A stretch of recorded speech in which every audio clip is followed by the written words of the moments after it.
Car के जो पाने से इस महिला के सर पे 3-4 वार किए, जिससे उसकी वहीं पे मृत्यु हो गई। महिला सिपाही विमलेश पाल की हत्या का राज खुल गया है और उसके प्रेमी पति को बाराबंकी पुलिस ने गिरफ्तार किया है।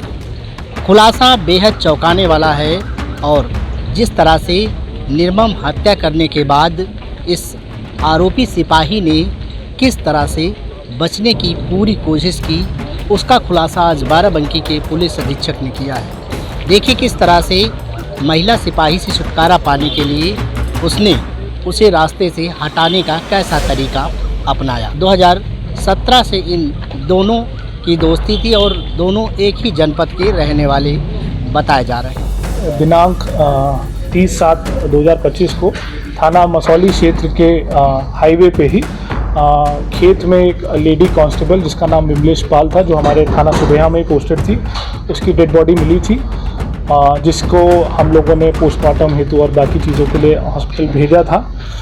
इस क्रम में आप सभी लोगों को अवगत कराना है कि आज इस घटना का हमारी टीम ने सफल अनावरण किया है, जिसमें एक कांस्टेबल जिसका नाम है इंद्रेश, इसको हम लोगों ने अरेस्ट किया है आज।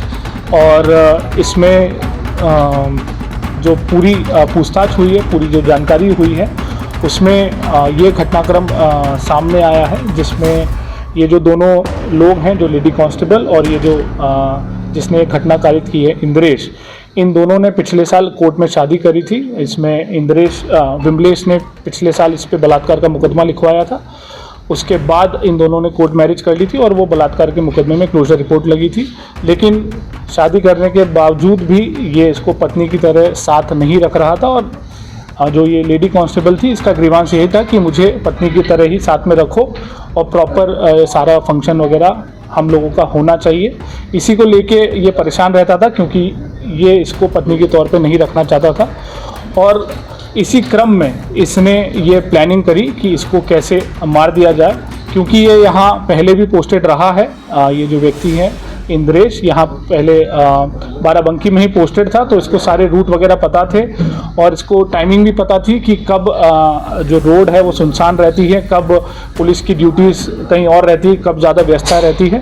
उसी को ध्यान में रखते हुए इसने ये प्लानिंग करी, जिसमें दिनांक 27/7 को संडे था। उस दिन रामनगर जो लोधेश्वर महादेव मंदिर है, वहाँ पे भीड़ रहती है और वहाँ पे इस महिला कांस्टेबल की ड्यूटी भी लगी थी। तो इसने पता कर लिया कि वो उसकी ड्यूटी कब लगी है और वो कब जाएगी। उसी का फ़ायदा उठाते हुए ये लखनऊ से अपनी वैगनार गाड़ी से यहाँ आया। इसने मेन रूट का इस्तेमाल नहीं किया ताकि इसकी गाड़ी का कहीं पे भी डिटेक्शन ना होने पाए। वो जो ऑफ रूट है वहाँ से होते हुए ये मेन हाईवे पे पहुँचा। जब ये महिला वहाँ पे जा रही थी, इसको रास्ते में रोका, इसको बातचीत करने के बहाने से वहाँ पे रोका, 10-15 मिनट इनसे बातचीत करी और फिर वहाँ खेत में जब जो ये लेडी कांस्टेबल हैं, इनको टॉयलेट के लिए जाना था, तो ये जैसे ही खेत में नीचे उतरी, ये पीछे से उसको धक्का देके उनका गला दबा दिया, जिससे वो अधमरी स्थिति में हो गई। और फिर अपने कार के जो पाने से इस महिला के सर पे 3-4 वार किए, जिससे उसकी वहीं पे मृत्यु हो गई। वहाँ से फिर ये अपने दूसरे रास्ते से फतेहपुर होते हुए ये वापस लखनऊ भाग गया। और इसमें इस व्यक्ति पे किसी को भी शक ना हो, इसके लिए इसने लगातार उस रात के बाद से इस महिला के फ़ोन पे वो लगातार मैसेज करता रहा, ताकि वो अलीबाई क्रिएट कर सके कि मुझे भी नहीं पता है कि मेरी पत्नी कहाँ है और मैं खुद उसको लगातार फ़ोन कर रहा हूँ। पर इसमें हम लोगों ने सारे साक्ष्य संकलन किए, जिसमें तमाम सीसीटीवी फुटेज और बीटीएस और सर्विलांस का इस्तेमाल करते हुए हम लोगों ने ये चीज़ और एविडेंसेस निकाले हैं, जिसमें ये व्यक्ति लखनऊ से बाकायदा अपनी वैगनार गाड़ी से यहाँ आया। करीब हमारे पास 5 फुटेजेस भी मिली हैं, जहाँ बीच में ये जाता हुआ दिख रहा है और फिर घटना कारित करने के बाद भी हमें सीसीटीवी फुटेज मिली है। इसके अलावा जो इन लोगों की आपस में उस घटना वाले दिन की जो बातचीत है, उससे भी काफ़ी हमें क्लू मिले हैं, जिसमें इसने शाम को 7 बजे इस महिला से बात करके उसकी लोकेशन ली और फिर अपनी प्लानिंग उस हिसाब से की। तो ये चीज़ें मोटी मोटी निकल के आई है और इसमें हमने जो घटना में प्रयोगकार है वो बरामद की है। जो इसने पाना यूज़ किया था वो बरामद किया है और मृतका का जो बाकी जो पहचान पत्र इसके पास थे वो भी हम लोगों ने इससे बरामद किए हैं। तो ये जो घटना है इसमें हमारी सर्विलांस एसओजी और थाने की टीम ने काफ़ी मेहनत करके काफ़ी चीज़ों पे एक साथ काम करते हुए 24 घंटे के अंदर अंदर ये घटना का सफल अनावरण किया। ये चीज़ भी बतानी है, जैसे एक कारण तो मैंने आपको बताया कि ये जो लेडी थी वो चाहती थी कि इसको ये पत्नी की तरह रखे क्योंकि इसने बाकायदा कोर्ट मैरिज की थी। दूसरा, इस व्यक्ति जो पुरुष कांस्टेबल है इसने इस महिला के नाम से 2 लोन भी लिए थे।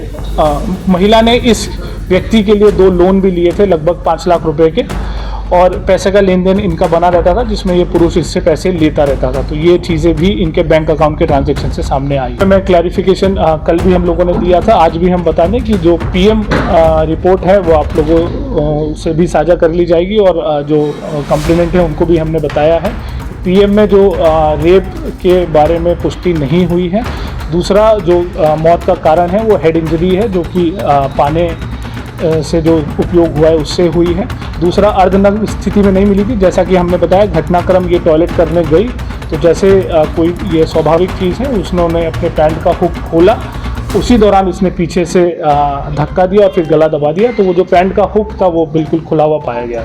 इसमें एक चीज़ इंटरेस्टिंग है, ये जो गाड़ी है वो महिला के नाम तो रजिस्टर्ड थी, लेकिन जो उसमें फ़ोन नंबर था वो इस पुरुष का रजिस्टर्ड था, और जैसा कि घटना के बाद इसने रात भर फ़ोन बंद रखा तो इसको संपर्क भी किया गया कि ये नंबर किसका है, तो क्योंकि फ़ोन स्विच ऑफ था तो वो नहीं पता लगता है, और फिर गाड़ी वहीं पे खड़ी कर दी। ये जैसे मैंने बताया पिछले साल शादी इन्होंने की थी और लगभग 2017 से इन दोनों के बीच संबंध है। सुल्तानपुर की रहने वाले, दोनों सुल्तानपुर के रहने। हम लोगों ने बाकायदा वहाँ सुल्तानपुर में भी व्यवस्था करी थी, पर उन लोगों ने अनुरोध किया कि हम लोगों को यहीं पे करना है क्योंकि काफ़ी लेट हो गया है और वहाँ पे हम लोग नहीं इतनी जल्दी जा पाएंगे, तो आप यहाँ पे व्यवस्था कर दीजिए। तो हम लोगों ने यहाँ पे भी व्यवस्था करा दी, उन्होंने बाकायदा अपनी मर्जी से यहाँ पे अंतिम संस्कार किया।